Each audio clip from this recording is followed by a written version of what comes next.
The Vulture is a characteristic example of Kafka's nightmare reality.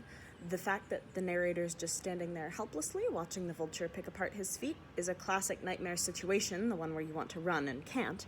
There's also the added element of the vulture feeding on him while he's alive, since vultures generally feed on things already dead, and also the vulture's ability to understand human speech, which is very creepy. The narrator seems not quite to understand the reality of his situation. He doesn't know until the end that the vulture can understand him, and he confines himself to the helplessness of his situation. He doesn't really seem to be in any particular urgent hurry to get the vulture off him, and he only realizes that killing the vulture is an option when the gentleman comes along and suggests it.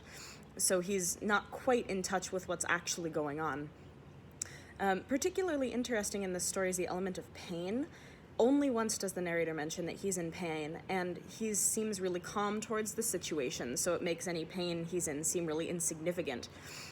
Also, when the vulture kills him, the narrator's only thinking about the vulture's death rather than his own, so this shows this disconnect between body and self, which is often present in nightmares. You're kind of disconnected from your body.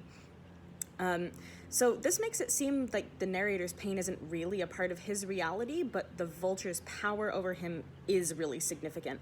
So the forefront of the story is the narrator's inability to resist the vulture rather than the pain that it's causing.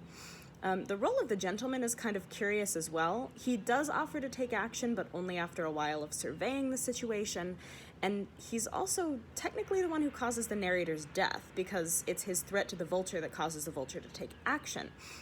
So we've seen the ambivalent onlooker before in Kafka, with the most striking example being passers-by.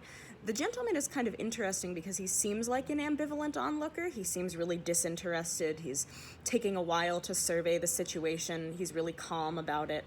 But he actually is a very active agent in the story.